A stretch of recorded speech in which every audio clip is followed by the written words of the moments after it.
The last reading I gave in London was maybe 2005, and I think I fucked that up, because I was distracted, and I'm going to try my best to make it up tonight. Okay, so We'll tell them. all right. And here's another thing too, you don't know when you're going to be back in the place again. You think you have all these infinite opportunities, and so it's good to be back in London. I really mean that. And it's good to hear everybody here tonight, and it's good to see an old friend, as this is very beautiful. And I'm really thankful to Paul for arranging this, okay? Okay. All right. First poem is called A Blue Pain. A blue pain will come to us all, the infant lisp. Soul rhymes with toes, Goethe with sleet. I have gorgeous blue eyes. Check this out, he said, as he gouged my right eyeball from its socket. With my left eyeball interested, I watched him poke an unfiltered camel through my blue pane and smoke the cigarette. Poem composed inside a womb. Inside the elevator, hanging out in the suburb of the maternal bunk. At the very beginning, at the threshold of the in and out near the inn, between mud and matter, with one foot in front of the other, with one head in front of the other, with one head inside another head, with 11 fingers inside the mouth, with one cut finger gag and hang, cavewood.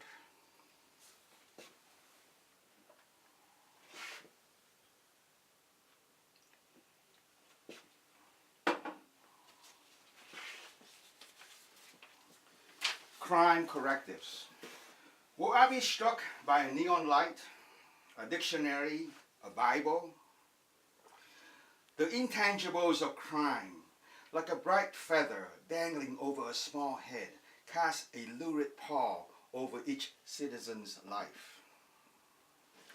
To help the police identify the assailant's voice during a homicide, a recording device will now be implanted inside the nasal passage of each citizen.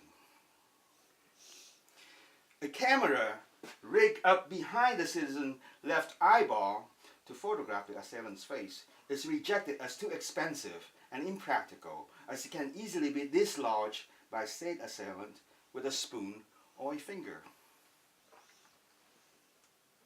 Facing an indecent assault, a citizen is advised to befoul herself by biting a plastic pouch tucked beneath the tongue containing a rancid solution.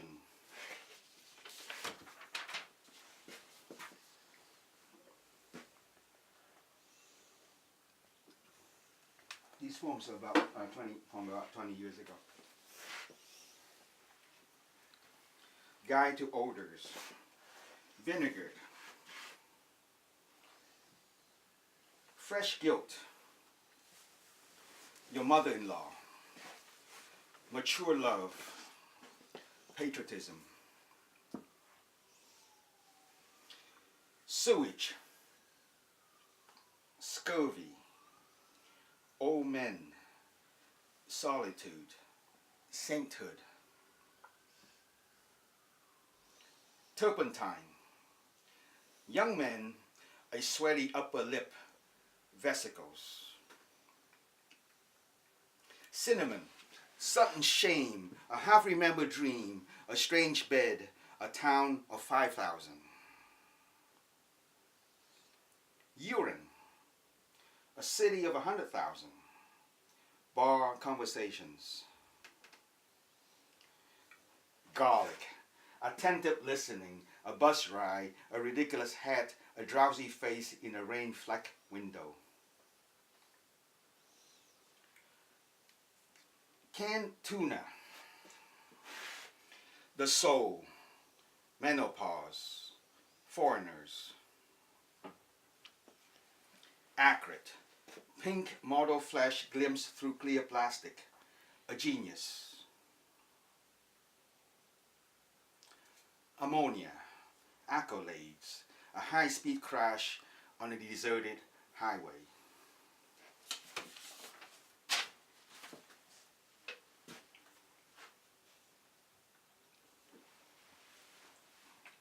Next one is called bartering.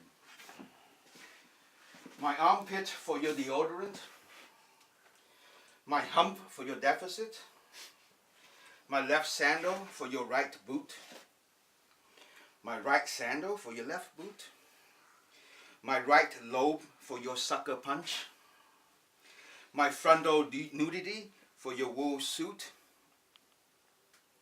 my biopsy for your urine sample, my exhaust for your splatter, my petroleum for your wine vinegar, my shaved head for your skull, my autopsy for your tinted glasses, my half moon for your mirror, my full moon for your smoke.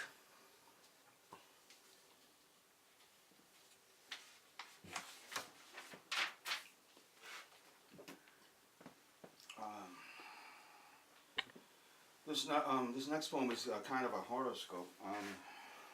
So it's called 13.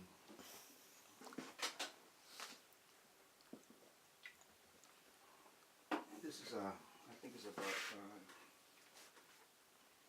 maybe 10 years ago.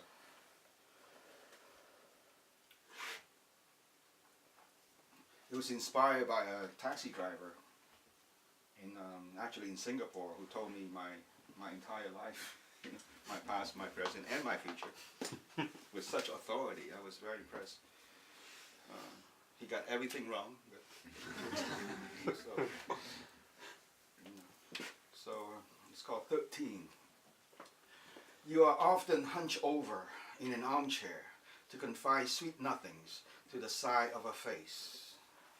In this sense, you resemble a bassoon. You expect the most extravagant praises for the most trivial accomplishments. You shun and despise those who view you favorably. As sunlight slants down on another late afternoon, you are strumming on the guitar, eating shepherd's pie and sipping rum-laced coffee. Always bitterly exuberant, you see life as a pink spade swathing a yellow spadix. Tonight, standing in a musty hallway, you will speak your penultimate line with some dignity. You're often seen in profile at the top of a stairs, listening to a distant music. Your hair is bouffant in the front, flat in the back. Your best view is 3/4. A minute or two after midnight, champagne will spill from your fragrant mouth.